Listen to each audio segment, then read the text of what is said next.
Bienvenue, monsieur le gouverneur. Christian Noyer, bonjour. Bonjour Jean-Pierre Cabache. Avec une majorité de 33 voix, est-ce que Manuel Valls peut gouverner et surtout appliquer son programme de stabilité ? Écoutez, en tout cas, il faut absolument qu'il l'applique. Donc, je suis sûr qu'il réussira à l'appliquer. Il n'y a pas de choix. C'est absolument indispensable pour redresser l'économie et pour recréer des emplois. Est-ce qu'il a eu raison, lui, de dramatiser dans ces conditions ? Oui, il a eu raison de dramatiser parce que toute l'Europe, tout le monde entier regarde si la France sera capable de mener à bien ses réformes. Tout le monde sait que nous avons un problème de compétitivité, que nous avons un problème d'emploi. Et donc, il faut absolument assurer notre crédibilité en réalisant... Sinon, qu'est-ce qui se passe ? Sinon, ce qui peut se passer, c'est que les taux d'intérêt remontent, qu'on doit payer davantage pour la dette publique, que ça pèse encore plus sur les entreprises et sur les ménages. Et donc, ça nous obligera à faire des efforts encore plus grands. Les 41 frondeurs du Parti socialiste reprochent à Manuel Valls de sacrifier le social au profit de la compétitivité. Au nom de la vérité, qu'est-ce que vous leur dites ce matin ? Moi, je ne comprends pas cette attitude. La plus grande inégalité, c'est l'inégalité devant l'emploi.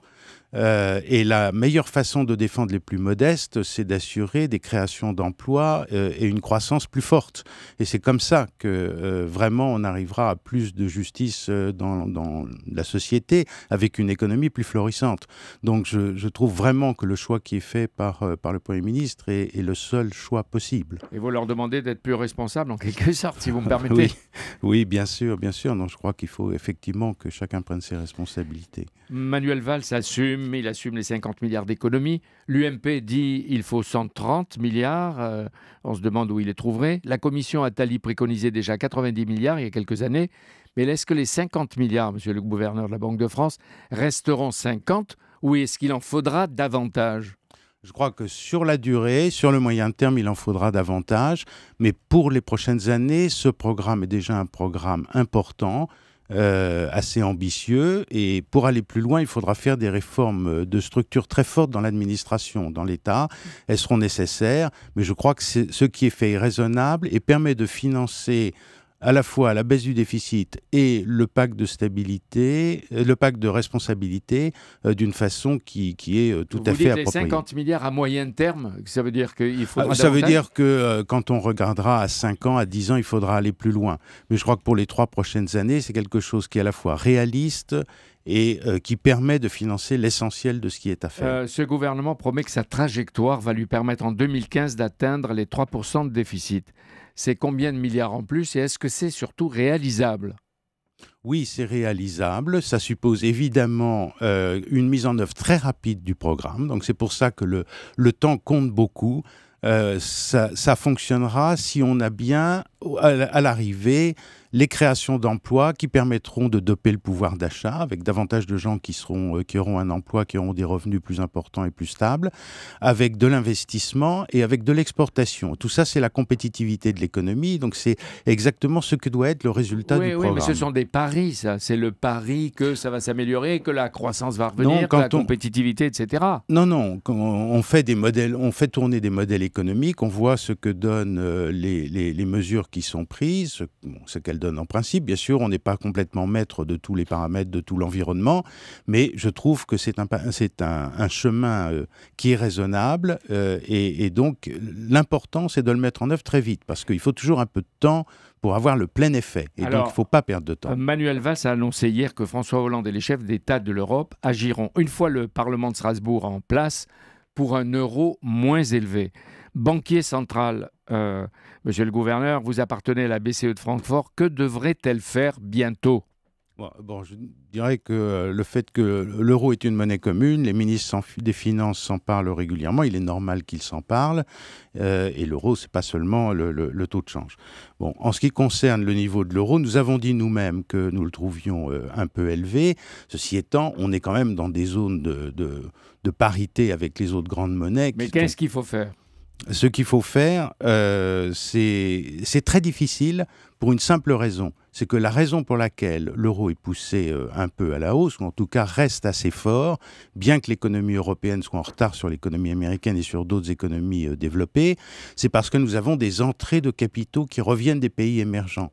Donc c'est le retour de la confiance dans l'Europe qui paradoxalement pousse l'euro vers le haut. Donc c'est pas une question de politique monétaire. Mais comment on fait pour faire baisser l'euro? Eh ben, c'est pas facile parce qu'on vit dans un monde... Mais est-ce qu'on le fait? On ne peut pas mettre l'euro à la parité que l'on veut. C'est une illusion de penser qu'on peut, d'un coup de baguette magique, décider du niveau de l'euro. Mais est-ce que la BCE a injecté assez de liquidités pour financer l'économie de l'Europe? La BCE a injecté énormément de liquidités. Nous finançons à guichet ouvert les banques de la zone euro pour qu'elles puissent faire tout le crédit nécessaire. Nous avons mis nos taux d'intérêt à un très bas niveau, un niveau qui est équivalent à celui de la Fed des États-Unis. Non, mais qu'est-ce que vous recommanderiez, vous personnellement, à la BCE pour ses prochains conseils? Parce que c'est attendu. Et il y a une campagne électorale pour les Européennes du 25 mai. On va entendre, et on entend, c'est la faute à l'euro, c'est la faute à l'euro. Oui, débarrassons-nous de l'euro.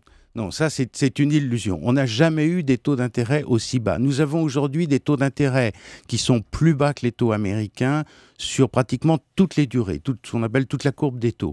Nous avons des taux de refinancement, par exemple, de l'Allemagne et de la France qui sont plus bas que les taux à 10 ans des États-Unis. Est-ce que ça veut dire qu'il faut se contenter de ce que l'on a aujourd'hui ? Je crois que pour l'essentiel, il faut se contenter de ce qu'on a. Moi, personnellement, je suis favorable à ce que l'on fasse encore une ou deux mesures, comme par exemple d'injecter plus de liquidités. Techniquement, ça veut dire suspendre des reprises de liquidités, peu importe.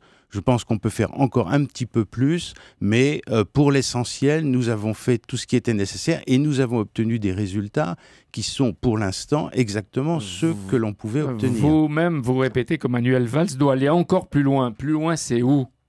Plus loin, c'est dans des réformes qui permettront de doper la croissance. Alors, il y a beaucoup de choses qui peuvent être faites. Il y a un très bon exemple qu'il a donné en ce qui concerne la réduction du poids de l'administration de la sphère publique qui handicape beaucoup les choses. Il faut voir que la dépense publique sont des frais généraux. Alors les frais généraux... Il y a trop de fonctionnaires. Il y a trop de fonctionnaires, c'est clair. Il faudrait aller vers moins de fonctionnaires. La réforme des collectivités territoriales est très importante. Pour vous donner un seul exemple, l'année dernière, la masse salariale de l'ensemble des administrations a augmenté de 1,7%, malgré le gel des mesures générales, de ce qu'on appelle le point d'indice, mais elle a augmenté de 3,2% dans les collectivités territoriales. Manuel Valls est disposé à aller plus vite. Est-ce que c'est possible? Et est-ce qu'on obtiendrait des effets positifs? Est-ce qu'il faut il faut accélérer cette réforme territoriale? Oui, moi je pense qu'il faut l'accélérer autant que possible parce que c'est une façon à la fois de faire des économies et de gagner du temps, de simplifier, d'avoir plus de dynamique dans l'économie. Mais il y a beaucoup de choses qu'on peut faire. Par exemple, simplifier le code du travail, qui est beaucoup trop compliqué, simplifier le code général des impôts, simplifier le code de la sécurité sociale, faire en sorte que les choses soient plus simples pour les entrepreneurs. Prenez un domaine comme celui du logement. Il y a 3700 normes qui s'appliquent. Il faut 4 ans en moyenne pour donner le premier coup de pièce. La politique du logement a échoué.